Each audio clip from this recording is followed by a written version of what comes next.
പശുക്കൾ മറ്റുള്ളവർക്ക് ക്ഷേമകരം ആകുന്നത് പോലെ ഈ ശരീരം മറ്റുള്ളവർക്ക് ക്ഷേമകരമാകാൻ ഭവിക്കട്ടെ. ഇല്ലേ? ആണോ? അങ്ങനല്ലേ? അതെ അതെ. ആ ക്ഷേമകരമാവാൻ ഭവിക്കട്ടെ ആ ശരീരം. ഒരിക്കലും മറ്റുള്ളവർക്ക് ദോഷമാകാൻ പാടില്ല എന്നർത്ഥം. മനസ്സാ വാച കർമ്മണ. ഒരു നോക്കാട്ടെ, ഒരു വാക്കാട്ടെ. അല്ലേ? ആണോ അല്ലേ? ഹരേ കൃഷ്ണ. ഒരിക്കൽ കൂടി ഗോവർദ്ധനതരം വന്ദേ ഗോപാലം ഗോപരൂപിണം ഗോകുലോത്സവമേ ഈശാനാം ഗോവിന്ദം ഗോപികാപ്രിയം വന്ദേ നവഘനശ്യാമം.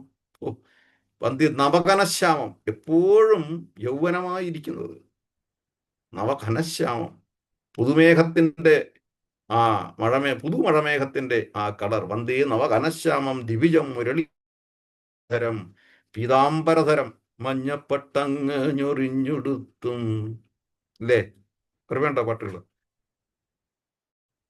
പീതാംബരധരം ദേവം ശാരദം പുരുഷോത്തമം. ഹരേ കൃഷ്ണ. ഇന്ദ്രൻ വരെ അവിടെ സറണ്ടർ ആവുന്നു. ഇന്ദ്രന്റെ സ്തുതി അറിയാമോ? ഈ സ്തുതികളൊക്കെ ഈ മാസം നമ്മൾ വായിച്ചിരിക്കണം. നാമത്തിലെ ശരണാഗതിയാണ് ദാമോദരാഷ്ടകത്തിൽ നമുക്ക് പറഞ്ഞു തന്നിരിക്കുന്നത്. നാമത്തിന്റെ മുന്നിലുള്ള ശരണാഗതി. നാമത്തിലൂടെയല്ലാതെ ഹരിനാമ ഹരീർനാമ ഹരീർനാമൈവ കേവലം കലോ നാസ്തൈവ നാസ്തൈവ നാസ്തൈവ ഗതിരന്യത. ഹരീർനാമ ഹരീരുടെ നാമത്തിലൂടെ അല്ലാതെ ഈ കലിയുഗത്തിൽ യാതൊരു വിധമായ മുക്തിയും കിട്ടില്ല എന്നർത്ഥം.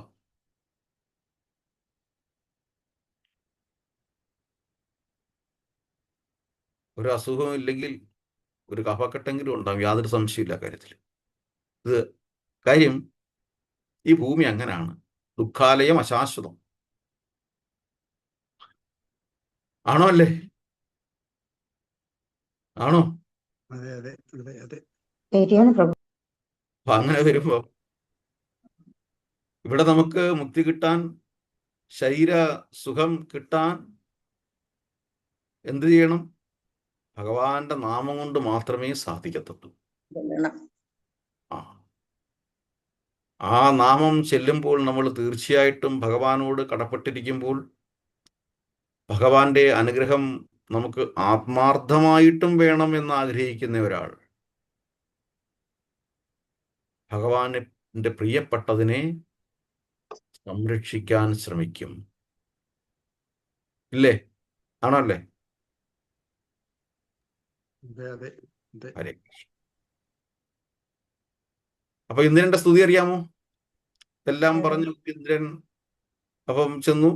നാരദ മഹർഷി വീണ്ടും ഭഗവാൻ ദേവേന്ദ്രന്റെ അടുത്ത് ചെന്നു. ദേവേന്ദ്രന്റെ അടുത്ത് എന്ന് പറഞ്ഞു, സംഗതി ഇങ്ങനെയൊക്കെ തന്നെയാണ്. ഇപ്പൊ അവർ എൻജോയ് ചെയ്യുക, ആനന്ദം അനുഭവിക്കുകയാണ്. ഗോവർദ്ധനം, ഭഗവാൻ അത് കാണിച്ചു കൊടുത്തു. എന്താണോ പറഞ്ഞത് അത് അക്ഷരാർത്ഥം ശരിയാണ്. ഗോവർദ്ധനെ നമ്മൾ പൂജിച്ചു കഴിഞ്ഞാൽ നമുക്ക് ഗോവർദ്ധനം തന്നെ കിട്ടും. അതായത് നമുക്ക് ആനന്ദം കിട്ടും.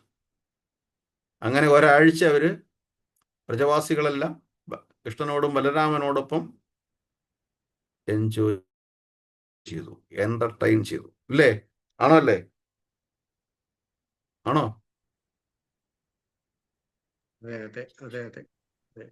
അങ്ങനെ ദേവേന്ദ്രന് ഒരു ജാള്യത അനുഭവപ്പെട്ടു. ഭരത മഹർഷി പറഞ്ഞു, കുഴപ്പമൊന്നുമില്ല, ചെന്ന് സറണ്ടർ ചെയ്തോളാൻ പറ. സാക്ഷാൽ ജഗതീശ്വരനായ പിതാവായ ഭഗവാന്റെ അടുത്ത്, സൃഷ്ടികർത്താവ് ഈശ്വര പരമ കൃഷ്ണ സച്ചിദാനന്ദ വിഗ്രഹ അനാദിരാതിർ ഗോവിന്ദ സർവകാരണ കാരണം, എല്ലാ കാരണത്തിനും കാരണകനായ ആ സാക്ഷാൽ ഭഗവാനാണ് അവിടെ നിൽക്കുന്നത്, പോയി കാണാൻ പറയും. ദേവേന്ദ്രന് പോകാനൊരു മടി. പറയും, സാരമില്ല, കുഴപ്പമൊന്നുമില്ല, അബദ്ധമൊക്കെ സംഭവിച്ചു, ഭഗവാൻ അങ്ങ് ക്ഷമിച്ചോളും, ഒരു കാര്യം ചെയ്യൂ, മുന്നിൽ ഭഗവാൻ ഇഷ്ടപ്പെട്ട ഒരാളെ കൊണ്ടുവന്ന് നിർത്താൻ പറഞ്ഞു. അതിൻ്റെ പുറകെ പോയാൽ മതി എന്ന് പറഞ്ഞു. ആരാ ആള്? കാമധേനു. സുരഭി. സുരഭി. സുരഭി. അങ്ങനെ സുരഭി പശുവിനെയും മുന്നിൽ നിർത്തിക്കൊണ്ട് ചെന്നു. പശുവിനെ കണ്ടതും ഭഗവാന് ഏറ്റവും വലിയ സന്തോഷം. ആ സന്തോഷം ആർക്ക് കിട്ടി? ഇന്ദ്രനും കിട്ടി. നോക്കണം. അപ്പൊ നമ്മൾ ഭഗവാനെ കാണാൻ പോകുമ്പോൾ എന്താ ചെയ്യേണ്ടത്? നമ്മൾ ഗോക്കളെ സംരക്ഷിച്ചിരിക്കണം. ആ ഗോക്കളുടെ പാലുമായി ഭഗവാന്റെ അടുത്ത് ചെല്ലണം. ഈ മാസത്തിൽ ഭഗവാന് വെണ്ണ നിവേദിക്കുന്നത് വളരെ ശ്രേഷ്ഠമാണ്. അങ്ങനെ ഇന്ദ്രൻ സ്തുതിക്കുന്നു. ഇന്ദ്രന്റെ സ്തുതി അറിയാമോ? ഇന്ദ്രന്റെ സ്തുതി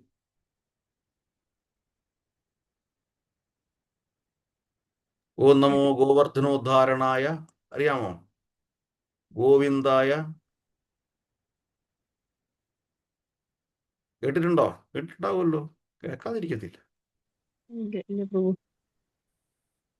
ശരി, നമുക്ക് ചെയ്യാം. ഓം നമോ ഭഗവതേ വാസുദേവായ.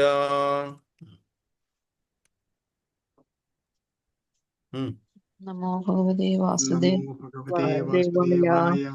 ഓം നമോ ഭഗവതേ വാസുദേവായ. ഓം നമോ ഭഗവതേ വാസുദേവായ. ഓം നമോ ഭഗവതേ വാസുദേവായ.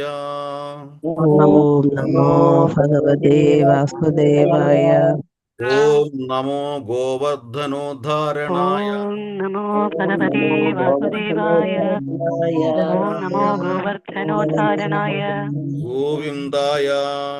ഗോവിന്ദായ. ഗോകുലനിവാസായ. ഗോകുലനിവാസായ. ഇതിന്റെ എവിടെയാണ്? ചാറ്റിലിടാം. ഓക്കെ, കിട്ടിയോ? ഗോപാലായ.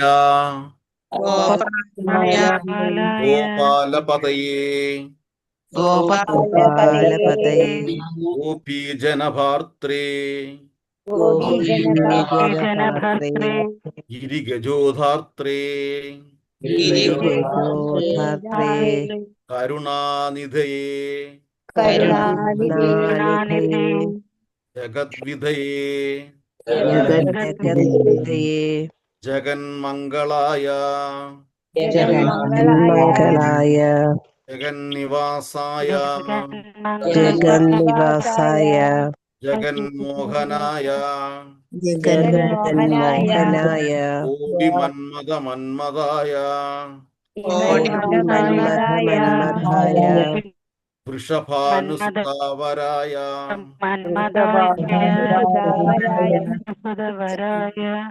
ശ്രീനന്ദരാജകുലപ്രദീപായ.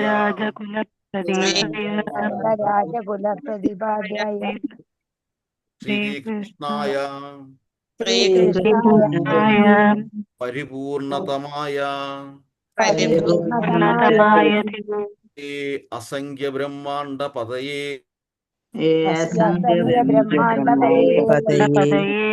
ഗോലോകധാമധിഷണാധിപതയേ.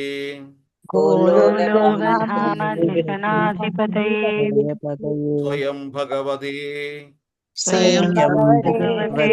സബലായ. നമസ്തേ നമസ്തേ. നമസ്തേ. ഇതിന്റെ അർത്ഥം മനസ്സിലായിട്ടുണ്ടാകുമോ?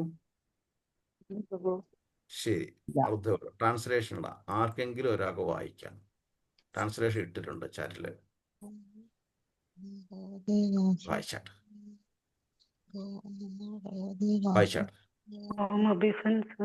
Obeisances to you, the lifter of Govardhana hill, the pleasure of the cow's land and senses, the Lord who resides in Gokula as the protector of the cow, the master of the gopas, the husband of the gopis, the lifter of the elephant among mountains, and ocean of mercy, the creator of the universes, the auspiciousness of the universe, the home where the universes dwell, the enchanter of the universe, the enchanter of many millions of Kamadevas, the lover of King Vrishabhanu's daughter, a lamp shining in King Nanda's family, all attractive Sri Krishna, the perfect and complete original supreme personality of Godhead, the master of countless universes, the master of the transcendental abode of Goloka, the companion of Balarama.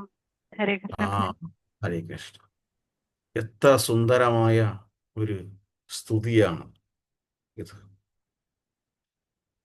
അതില് ആദ്യമേ തന്നെ പറഞ്ഞു, the lifter of Govardhana hill എന്ന് പറഞ്ഞു കഴിഞ്ഞാൽ എല്ലാവർക്കും അർത്ഥം, എല്ലാവർക്കും അഭയം തരുന്നവൻ, അഭയദായകൻ.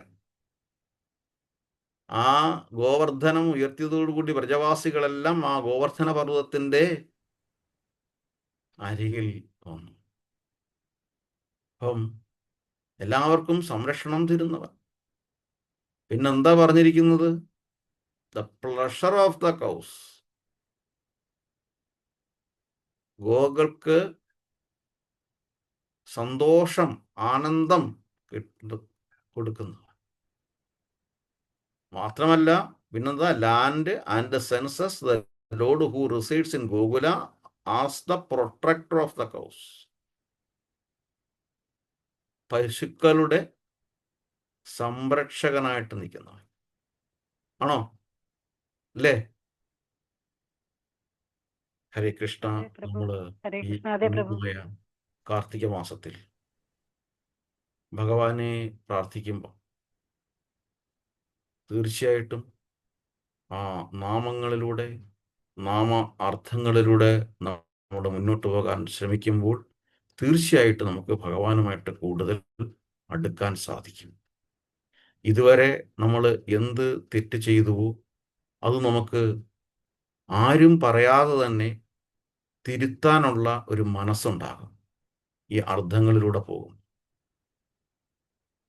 ശരിയല്ലേ? ആണല്ലേ? അതെ പ്രഭു. പലരുടെയും അനുഭവം ഉണ്ടായിട്ടുണ്ട്, ഞാൻ ഉൾപ്പെടെ ഉള്ളവരുടെ. അതായത് നമ്മുടെ ആ സസ്യാഹാരത്തിലോട്ടൊക്കെ പോകാൻ ശ്രമിക്കുന്ന കാലഘട്ടത്തിൽ, അല്ലെങ്കിൽ സസ്യാഹാരി ആകണം എന്ന് മറ്റുള്ളവർ പറയുന്ന കാലഘട്ടത്തിൽ നമ്മുടെ ഒരു ചെറിയൊരു ബുക്കുണ്ട്, അറിയാമോ? ഹരേ കൃഷ്ണ സത്സംഗത്തിലൊക്കെ പോകുമ്പോൾ എടുത്തു കൊടുക്കും, നിങ്ങളിത് വായിക്കണേ, പഠിക്കണേ എന്നൊക്കെ പറഞ്ഞിട്ട്. കൃഷ്ണാവബോധം അതല്ലേ?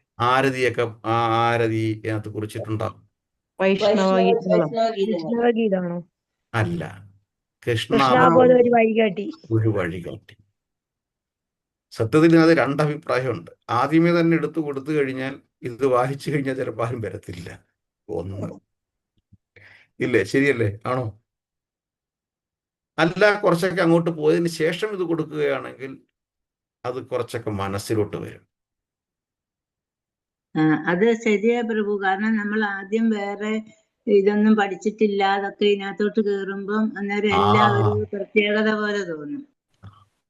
അപ്പോൾ കുറച്ച് കഴിഞ്ഞതിന് ശേഷം സത്സംഗത്തിൽ വന്ന് പ്രസാദമൊക്കെ കഴിച്ച് സുഖമൊക്കെ കിട്ടി, ആ പ്രസാദത്തിനായിട്ട് മാത്രം ഞങ്ങളൊക്കെ ചെന്നതുപോലെ, സത്യത്തിൽ ഞങ്ങളെല്ലാം പ്രസാദം കഴിക്കാൻ വേണ്ടിയിട്ട് മാത്രം പോകുന്നവരായിരുന്നു. അങ്ങനെ പ്രസാദം കഴിച്ച് ആ സുഖം കിട്ടിയ സമയത്ത് ഇനി പ്രസാദം കഴിക്കാൻ പോവാതിരിക്കുന്ന എങ്ങനെയാ എന്നൊരു മനസ്സിൽ വരും. ആ പ്രസാദത്തിൻ്റെ രുചി നമ്മുടെ നാവിൽ കിട്ടുന്ന ആ സമയത്ത് ഇതങ്ങോട്ട് പതുക്കെ പതുക്കെ വായിക്കാൻ കൊടുത്തു കഴിഞ്ഞാൽ ഉൾക്കൊള്ളാൻ കഴിയും.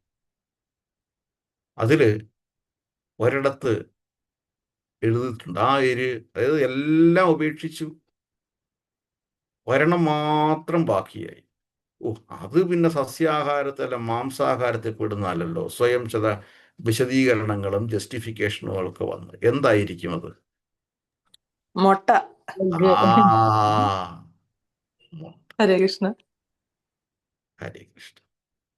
അങ്ങനെ വായിച്ചു കൂടി ഏകദേശം പകുതി പേജ് കഴിഞ്ഞിട്ടായിരിക്കണം അതിലൊരു സ്റ്റേറ്റ്മെന്റ് വന്നു.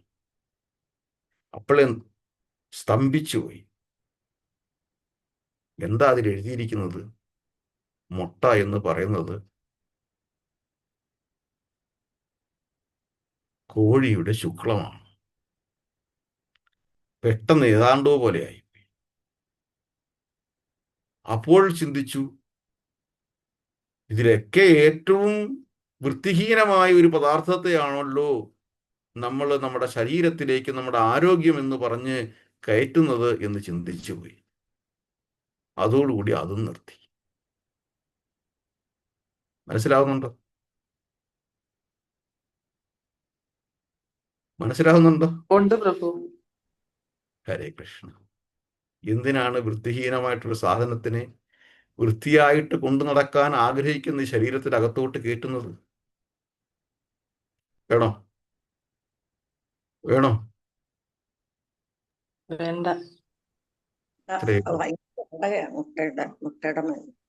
എന്തോ എന്തോ ഭയങ്കര സ്മെല്ലാണ് മുട്ടയ്ക്ക്. ആ, അതും ഒരു സത്യം. അതും ഒരു സത്യം. ഹരേ കൃഷ്ണ. കാർത്തിക മാസത്തിലെ ചിന്തകളാണ് നമുക്ക് വേണ്ടത്. എങ്ങനെ നമുക്ക് സ്വയം പുരോഗമിച്ച് മുന്നോട്ട് പോകാം എന്നുള്ള ചിന്തകൾ. ഹരേ കൃഷ്ണ. അപ്പോൾ നമ്മൾ ശ്രീമദ് മഹാഭാഗവതത്തിന്റെ പ്രഥമ സ്കന്ധത്തിലെ ഏറ്റവും അവസാനത്തെ പാരഗ്രാഫും കൂടെ വായിക്കാനുണ്ട്, അല്ലേ? ശരിയല്ലേ? അവസാനത്തെ പാരഗ്രാഫ് മാത്രമല്ല പ്രഭു, 4 പേജുണ്ട്. 4 പേജുണ്ട്. ഓ, 4 പേജുണ്ട്. ശരി പ്രഭു, ആദ്യത്തെ ശ്ലോകവും വായിച്ചിട്ട് ആ വായിക്കാനുള്ള ഭാവാർത്ഥത്തിലെ ആദ്യത്തെ പാരഗ്രാഫ് നമുക്ക് നോക്കാം. ഇനി വായിക്കാനുണ്ട്, വായിച്ചിട്ട് പോകും. ഹരേ കൃഷ്ണ.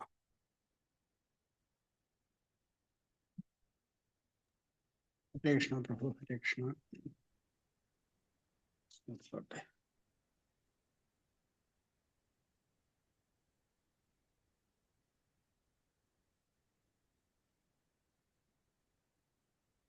ഹരേ കൃഷ്ണ. ആ, എടുക്കണം അല്ലേ പ്രഭു? ശ്ലോകം വായിക്കട്ടെ ആദ്യം. ആ, വായിച്ചേട്ടെ.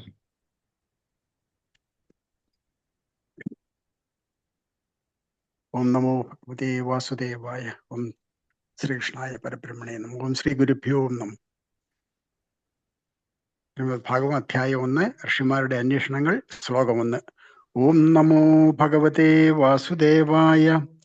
ജന്മാദ്യസ്യ യതോന്വേദാതിതരച്ചാർത്തേഷഭിജ്ഞാസ്വരാട് തേനേ ബ്രഹ്മഹൃദായ ആദികവയേ മുഹ്യന്തി യത്സൂരയാ തേജോ വാരിമൃതാം യഥാ വിനിമയോ യത്ര സർഗോ മൃഷാ ധാമ്നാസേന സദാ നിരസ്തകുഹകം സത്യം പരം ധീമഹി.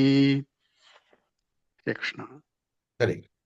ഇനി നമ്മൾ ഏതാണ് വായിക്കാൻ വേണ്ടത്? അത് ആദ്യത്തെ പാരഗ്രാഫ് ഒന്ന് വായിച്ചിട്ടു. വായിക്കാം പ്രഭു. പേജ് 66. സർവ്വതിൻ്റെയും ആത്യന്തിക സ്രോതസ് നിരപേക്ഷ സത്യം അഥവാ ബ്രഹ്മമാണെന്ന് ശ്രുതിമന്ത്രത്തിലും പ്രസ്താവിച്ചിരിക്കുന്നു. സർവ്വതും ഭഗവാനിൽ നിന്നും ഉത്ഭവിക്കുന്നു. സർവ്വതും ഭഗവാനാൽ സംരക്ഷിക്കപ്പെടുന്നു. അന്തിമത്തിൽ സർവ്വതും വിലയം പ്രാപിക്കുന്നതും ഭഗവാനിലാണ്. പ്രകൃതി നിയമമാണത്. സ്മൃതിമന്ത്രത്തിലും ഇക്കാര്യം സ്ഥിരീകരിച്ചിരിക്കുന്നു. ബ്രഹ്മാവിന്റെ യുഗാരംഭത്തിൽ സർവ്വതും ഉത്ഭവിക്കുന്ന സ്രോതസ്സും സർവ്വതും ആത്യന്തികമായി സന്നിവേശിക്കുന്ന സംഭരണിയും നിരപേക്ഷ സത്യം അഥവാ ബ്രഹ്മമാകുന്നു. ഗ്രഹസമൂഹങ്ങളുടെ ആത്യന്തിക കേന്ദ്രം സൂര്യനാണെന്ന് ഭൗതിക ശാസ്ത്രജ്ഞർ അന്ധമായി കരുതുന്നു. എന്നാൽ സൂര്യന്റെ ഉത്ഭവം എവിടെ നിന്നാണെന്ന് വിശദമാക്കാൻ അവർക്ക് കഴിയുന്നില്ല. ഈ ഗ്രന്ഥത്തിൽ ആത്യന്തിക സ്രോതസ്സിനെ വിശദമാക്കിയിരിക്കുന്നു. വേദസാഹിത്യം അനുസരിച്ച് ഇവിടെ സൂര്യനോട് ഉപമിക്കാവുന്ന ബ്രഹ്മാവ് ആത്യന്തിക സൃഷ്ടാവല്ല. പരമദിവ്യോത്തമ പുരുഷൻ ബ്രഹ്മദേവന് വേദവിജ്ഞാനം പ്രദാനം ചെയ്തെന്ന് ഈ ശ്ലോകത്തിൽ പ്രസ്താവിച്ചിരിക്കുന്നു. ബ്രഹ്മദേവൻ പ്രഥമ ജീവാത്മാവാകയാലും ആ സമയത്ത് മറ്റൊരു ജീവാത്മാവും നിലവിലില്ലാത്തതിനാലും ബ്രഹ്മദേവൻ മറ്റൊരാളാവാൻ പ്രചോദിതനാകുന്നത് സാധ്യമല്ലെന്ന വാദമുയർന്നേക്കാം. എന്നാൽ രണ്ടായാലും സൃഷ്ടികർത്താവായ ബ്രഹ്മദേവനെ സൃഷ്ടി നിർവഹണത്തിനായി പരമദിവ്യോത്തമ പുരുഷൻ പ്രചോദിതനാക്കിയെന്ന് ഈ ഗ്രന്ഥത്തിൽ സുവ്യക്തമായി പ്രസ്താവിച്ചിരിക്കുന്നു. ആകയാൽ സമസ്ത സൃഷ്ടിയുടെയും പിന്നിൽ വർത്തിക്കുന്ന പരമപ്രജ്ഞ നിരപേക്ഷനും പരമദിവ്യോത്തമ പുരുഷനുമായ ശ്രീകൃഷ്ണ ഭഗവാനാകുന്നു. സകല ദ്രവ്യങ്ങളും ഉൾക്കൊള്ളുന്ന സർഗാത്മക ശക്തി പ്രകൃതിയെ നിയന്ത്രിക്കുന്നത് ശ്രീകൃഷ്ണ ഭഗവാൻ മാത്രമാണെന്ന് ഭഗവത്ഗീതയിൽ ഭഗവാൻ സ്വയം പ്രഖ്യാപിച്ചിരിക്കുന്നു. ആകയാൽ വ്യാസദേവൻ ബ്രഹ്മദേവനെ ആരാധിക്കുന്നില്ല, മറിച്ച് ബ്രഹ്മദേവന് സൃഷ്ടികർമ്മം നിർവഹിക്കുന്നതിന് മാർഗനിർദ്ദേശം നൽകുന്ന പരമദിവ്യോത്തമ പുരുഷനെ ആരാധിക്കുന്നു. ഈ ശ്ലോകത്തിൽ പ്രതിപാദിച്ചിരിക്കുന്ന അഭിജ്ഞ, സ്വരാട് എന്നീ പദങ്ങൾ വിശേഷ പ്രാധാന്യമർഹിക്കുന്നവയാണ്. ഈ ഇരുപദങ്ങൾ പരമദിവ്യോത്തമ പുരുഷനായ ഭഗവാനെ മറ്റെല്ലാ ജീവസത്തകളിൽ നിന്നും വ്യതിരിക്തനാക്കുന്നു. എല്ലാം അറിയുന്നവനും അഭിജ്ഞൻ, പൂർണ്ണ സ്വതന്ത്രനും സ്വരാട്, മറ്റൊരു ജീവസത്തയുമില്ല. സൃഷ്ടി നിർവഹണത്തിന് ബ്രഹ്മദേവന് പോലും ഭഗവാനെ ധ്യാനിക്കേണ്ടതായി വരുന്നു. എന്നിരിക്കെ ഐൻസ്റ്റൈനെ പോലുള്ള മഹാന്മാരായ ശാസ്ത്രജ്ഞന്മാരെ കുറിച്ച് എന്തഭിപ്രായപ്പെടുവാൻ? അത്രയും ബുദ്ധിശക്തിയുള്ള ശാസ്ത്രജ്ഞരുടെ മസ്തിഷ്കം നിശ്ചയമായും മനുഷ്യ സൃഷ്ടി അല്ല തന്നെ. അത്തരമൊരു മസ്തിഷ്ക സൃഷ്ടി നടത്തുക ശാസ്ത്രജ്ഞരാൽ അസാധ്യമാണെന്നിരിക്കെ ഭഗവത് അധികാരത്തെ നിഷേധിക്കുന്ന മൂഢ നാസ്തികരെ കുറിച്ച് എന്താണ് പറയുക? ഭഗവാനുമായി താരതമ്യം പ്രാപിക്കുമെന്ന് സ്വയം പുകഴ്ത്തുന്ന അവ്യക്തിവാദികളായ മായാവാദികൾ പോലും പൂർണ്ണ അഭിജ്ഞരും പൂർണ്ണ സ്വതന്ത്രരും അല്ല. ഭഗവാനുമായി താതാത്മ്യം പ്രാപിക്കുന്നതിനുദ്ദേശിച്ചുള്ള ജ്ഞാനാർജനത്തിനായി അത്തരം നിർവ്യക്തവാദികൾ കഠിന തപശ്ചര്യകൾ അനുഷ്ഠിക്കുന്നു. എന്നാൽ അവരൊക്കെ അവസാനം ക്ഷേത്രങ്ങളും മഠങ്ങളും നിർമ്മിക്കുന്നതിനാവശ്യമായ ധനം നൽകുന്ന ചില സമ്പന്ന ശിഷ്യരെ ആശ്രയിക്കുന്നവരായിത്തീരുന്നു. ഭഗവത് അധികാരത്തെ നിന്ദിക്കുന്നതിന് മുമ്പായി നാസ്തികരായ രാവണനും ഹിരണ്യകശിപുവുമൊക്കെ അതികഠിനമായ തപശ്ചര്യകൾ അനുഷ്ഠിച്ചിരുന്നു.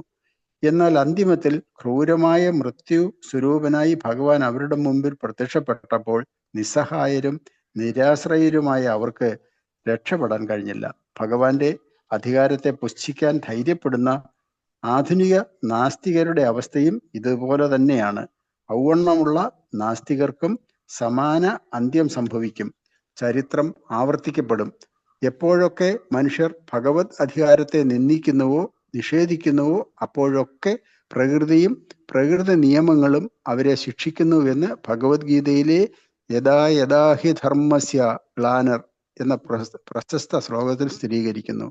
അല്ലയോ അർജുന, എപ്പോൾ എവിടെ ധർമാചരണത്തിന് ക്ഷയം നേരിടുന്നുവോ, എപ്പോൾ അധർമ്മം തഴച്ചു വളരുന്നുവോ അപ്പോഴൊക്കെ ഞാൻ അവതരിക്കുന്നു. ഭഗവത്ഗീത 4:7.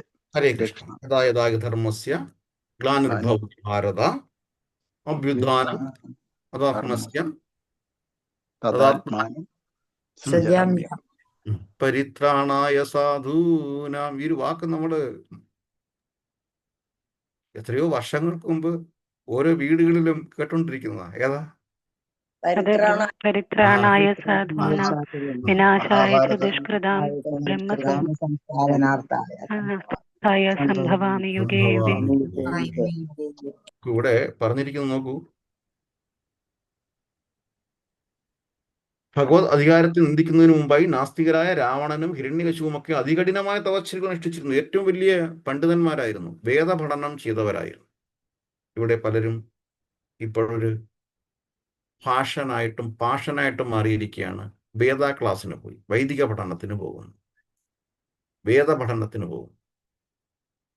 ഈ വേദപഠനത്തിന് പോയിട്ട് ആത്യന്തികമായി ഭഗവാനെ കുറിച്ച് അറിയാൻ സാധിച്ചില്ലെങ്കിൽ ഹിരണ്യകശിപുവും രാവണന്മാരുമായി അറിഞ്ഞോ അറിയാതെയോ മാറും. ശ്രീമദ് ഭഗവത്ഗീതയുടെ 2-ാമത്തെ അധ്യായത്തിലാണോ കൊടുത്തിരിക്കുന്നു ഒരു ശ്ലോകം വരുന്നുണ്ടല്ലോ.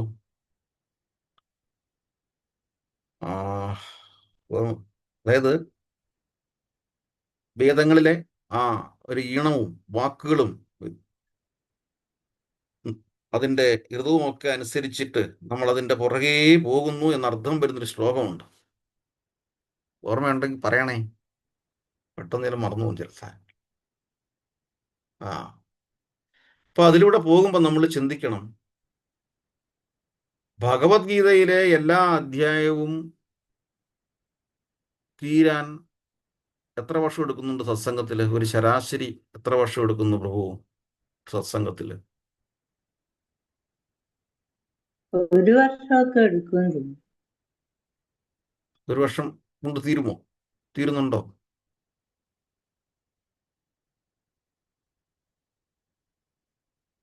ആഴ്ചയിൽ ഒരിക്കൽ ക്ലാസ്സിൽ വരും ആകുമ്പോൾ, അതായത് ഒരു വർഷം എത്ര ആഴ്ചയാ? മറന്നുപോയി. 700 ദിവസം. എന്തോ? ഒരു വർഷം എത്ര ആഴ്ചയാ? 48. 48. അതായത് 48 ക്ലാസ് കൊണ്ട് ഭഗവത്ഗീത തീരും. 700 ശ്ലോകങ്ങൾ ഇല്ല പ്രഭു, തീരത്തില്ല. 700 ദിവസം. അപ്പം ഇതൊക്കെ പറയാൻ കാരണം പല പല അനുഭവങ്ങളാണ് കാർത്തിക മാസത്തെ ദാമോദരാതിയിലൂടെ പോകുമ്പോൾ. വേദാ ക്ലാസ്സിന് പോകുന്നു, വളരെ അഭിമാനപൂർവ്വം പറഞ്ഞു, ഞാൻ എൻ്റെ മക്കള് അല്ലെങ്കിൽ എൻ്റെ കുടുംബം വേദാ ക്ലാസ്സിന് പോകുന്നു. എന്താ? വേദം പഠിക്കാൻ പോകും. 4 വേദങ്ങൾ എങ്ങനെ പഠിച്ചു തീർക്കാൻ പറ്റും? പഠിച്ചു തീർക്കാൻ പറ്റുമോ? ഇല്ല, ഇല്ല. പറ്റില്ല. അതിൻ്റെ സത്ത് എന്താണെന്ന് നമുക്ക് മനസ്സിലാക്കാൻ സാധിക്കുമോ? ഇല്ല. സാധിക്കില്ല. അങ്ങനെ സാധിക്കാതെ മുന്നോട്ട് പോകുന്ന സാഹചര്യത്തിൽ അല്പമാത്രം വായിച്ച ഒരാളായിരിക്കും അടുത്ത തലമുറയിൽ ഗുരുവായിട്ട് മാറുന്നത്, അല്ലേ? ആണോ? ആ ഗുരുവിൽ നിന്ന് പിന്നെ എന്ത് ജ്ഞാനമാണ് പിന്നെ കിട്ടുന്നത്? അപ്പൊ ഇതെല്ലാം ഭഗവത്ഗീതയുടെ 2-ാമത്തെ അധ്യായത്തിൽ, ആ ശ്ലോകം വീണ്ടും ഓർമ്മയുണ്ടെങ്കിൽ പറയണേ, പറയുന്നത് പോലെ ഈണത്തിൻ്റെയും നാദത്തിൻ്റെയും പുറമേ പോവുകയാണ്. ആ സാഹചര്യത്തിലാണ് ഈ സത്ത, നിരപേക്ഷ സത്യം, ഈ പ്രകൃതിയെ നിയന്ത്രിക്കും. ഇവിടെ പറഞ്ഞിരിക്കുന്നത് എന്താണ്? മയത്യക്ഷീണ പ്രകൃതി. എവിടെ ആ ഇത് വന്നത്? പ്രകൃതിയെ നിയന്ത്രിക്കുന്നത് പർപ്പറ്റില്. ആകയാൽ സമസ്ത സൃഷ്ടിയുടെയും പിന്നിൽ വർത്തിക്കുന്ന പരമ പ്രജ്ഞ നിരപേക്ഷനും പരിപൂർണനും പരമ ദിവ്യോത്തമ പുരുഷനുമായ ശ്രീകൃഷ്ണ ഭഗവാനുമാകുന്നു. സകല ദ്രവ്യങ്ങളും ഉൾക്കൊള്ളുന്ന സർഗാത്മക ശക്തി പ്രകൃതിയെ നിയന്ത്രിക്കുന്നത് ശ്രീകൃഷ്ണ ഭഗവാൻ മാത്രമാണെന്ന് ഭഗവത്ഗീതയിൽ ഭഗവാൻ സ്വയം പ്രഖ്യാപിച്ചിരിക്കുന്നു. ശ്ലോകമേതാ? മയത്യക്ഷേണ പ്രകൃതി, മൈ അത്യക്ഷേണ പ്രകൃതി സചരാചരം ഏതു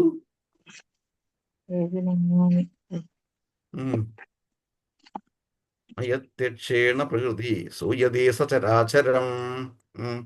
ഏതാ ശ്ലോകം വരുന്നത്?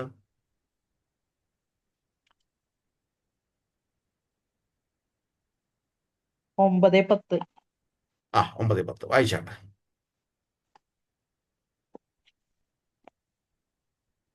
വായിച്ചാട്ടെ. ഋഷിയേശം ഗൂഢാകേശപരന്തവ. ഹരേ കൃഷ്ണ. 9:10. 9:10 ഭഗവത്ഗീത. മയ്യധ്യക്ഷേണ പ്രകൃതി സൂയതേ സചരാചരം ഹേതുനാനേന കൗന്തേയ ജഗദ്വിപരിവർത്തതേ. ട്രാൻസ്ലേഷൻ. അല്ലയോ കുന്തിപുത്ര, എന്റെ ശക്തിവിശേഷങ്ങളിലൊന്നായ ഈ ഭൗതിക പ്രകൃതി എന്റെ നിർദ്ദേശമനുസരിച്ച് ചരാചരങ്ങളെയെല്ലാം സൃഷ്ടിക്കുന്നു. ഈ നിയമമനുസരിച്ച് വീണ്ടും വീണ്ടും പ്രപഞ്ചം സൃഷ്ടിക്കപ്പെടുകയും സംഹരിക്കപ്പെടുകയും ചെയ്യുന്നു. ഹരേ കൃഷ്ണ. വാഞ്ചാകൽപതരൂപേച്ച കൃപാസിന്ധൂഭ്യേവ ച പതിതാനാം പാവനിഭ്യോ വൈഷ്ണവിഭ്യോ നമോ നമഃ. അങ്ങനെയുള്ള ആ ആധ്യാത്മിക ഭൗതിക സൃഷ്ടികളുടെ ആ പരമ കാരണകന്റെ മുന്നിൽ നമ്മൾ ഈ ദാമോദര മാസം നമുക്ക് പ്രണമിക്കാം. ഭഗവാന്റെ ഇഷ്ടത്തിനായി നമുക്ക് ഭക്തിയുത സേവനത്തിലൂടെ മുന്നോട്ട് പോകാൻ സാധിക്കട്ടെ നമുക്ക് പ്രാർത്ഥിക്കാം. ഹരേ കൃഷ്ണ. ഹരേ കൃഷ്ണ കൃഷ്ണ ഹരേ ഹരേ, ഹരേ രാമ രാമ രാമ ഹരേ ഹരേ.